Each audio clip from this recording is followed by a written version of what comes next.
represented by Beresford Booth. My name is Per Oscarsson. I'm a member of the Estate Planning and Probate group here at the firm. And the subject today is estate and gift taxes. How do they affect me? Let's start with, what are estate taxes? Well, estate taxes are taxes that are assessed against the value of a deceased person's estate as they're being distributed or being distributed. And those taxes are paid by the estate. That's to be distinguished from inheritance taxes, which are taxes that are assessed against the beneficiaries of an estate who receive assets, whether probate or non-probate, from the deceased person's estate. There is a federal estate tax. There's not an inheritance tax at the federal level. It's an estate tax.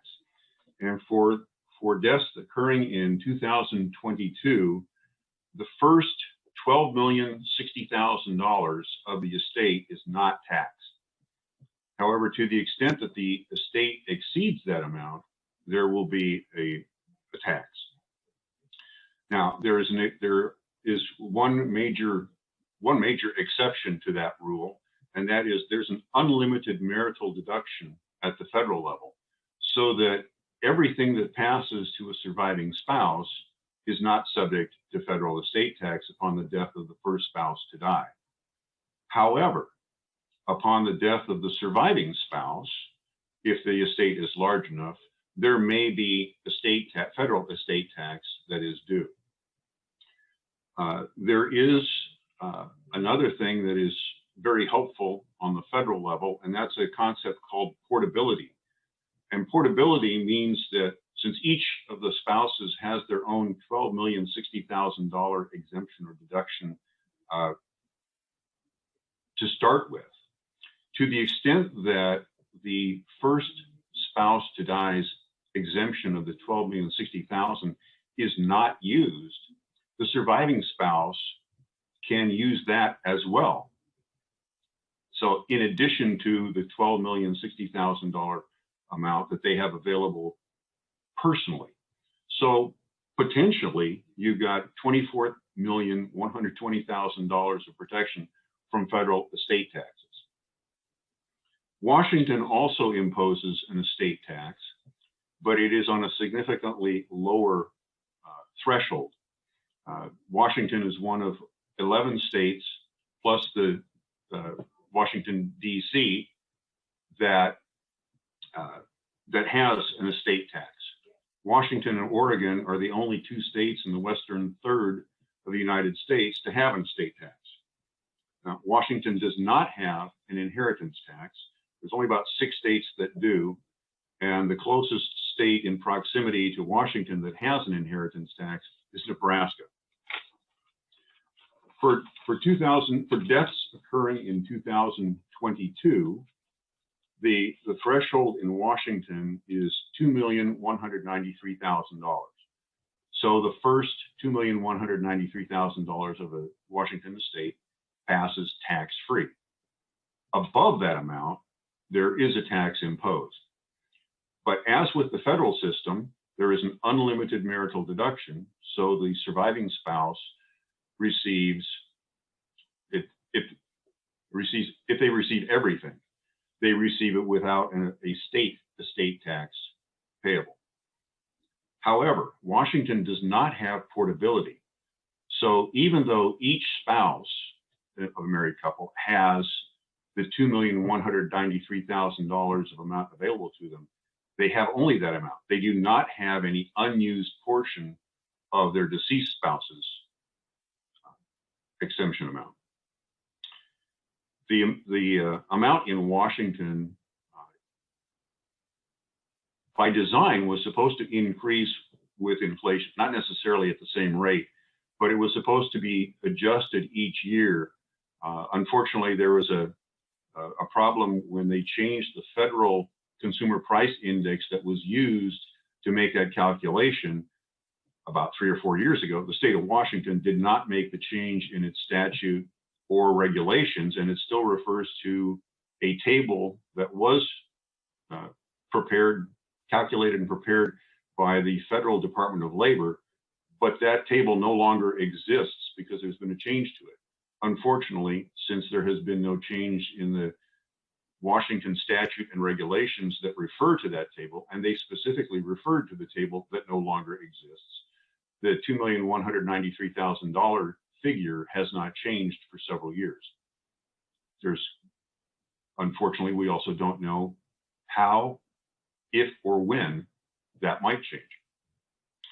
So the Washington estate tax rate varies from 10 to 20%.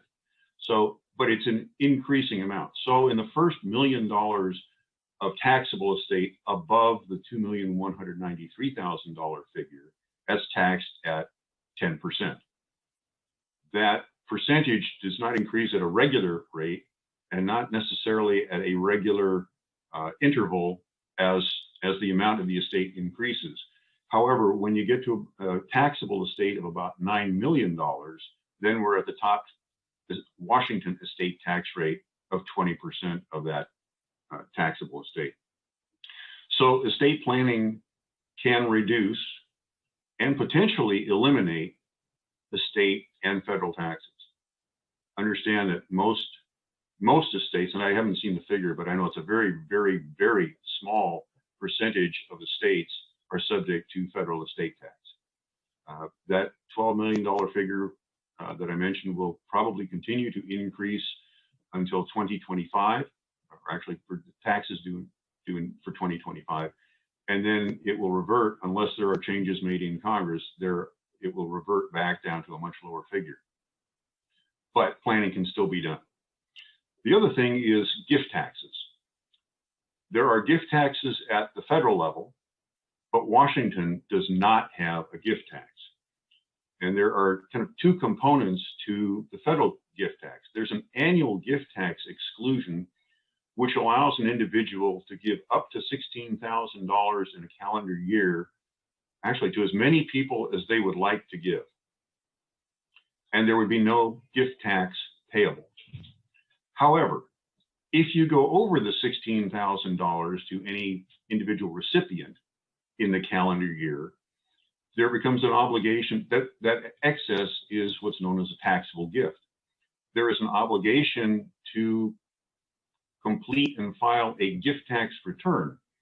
But unless you have used up your lifetime exclusion amount, which coincidentally is the same as the estate tax exclusion amount of $12,060,000, if you have not used up that $12,060,000 exemption as it is as this year, you have no gift tax payable.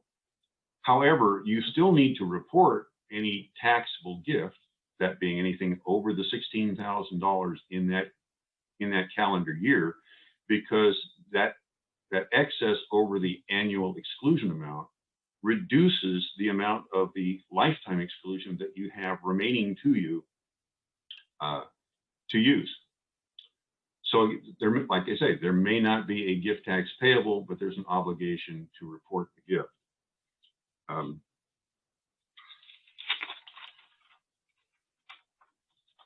And then the exclusion amount under the estate tax, the $12,060,000, and the lifetime gift tax exclusion amount are tied together.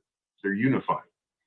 What that means is that to the extent you have used some portion of your lifetime gift tax exclusion amount at the time of your death, that reduces the amount of the exclusion amount for estate tax purposes that's available to your estate. So as an example, let's assume you've given gifts, at least through this year, and unfortunately assuming your death this year, but you've given gifts that total the amount of your lifetime exclusion, gift tax exclusion, you would have none of your estate tax exclusion amount available for the purposes of protecting your estate from any estate taxes. So again, it is important to look at your estate planning and see, do gifts make sense?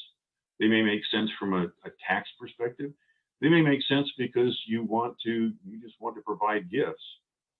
And gifts for that purpose are not limited to money. They could be property of any kind. could be cash, could be real estate, could be vehicles of any kind. So there are a number of things that you can consider for purposes of gifting and reducing the size of your estate that may eventually be subject to tax.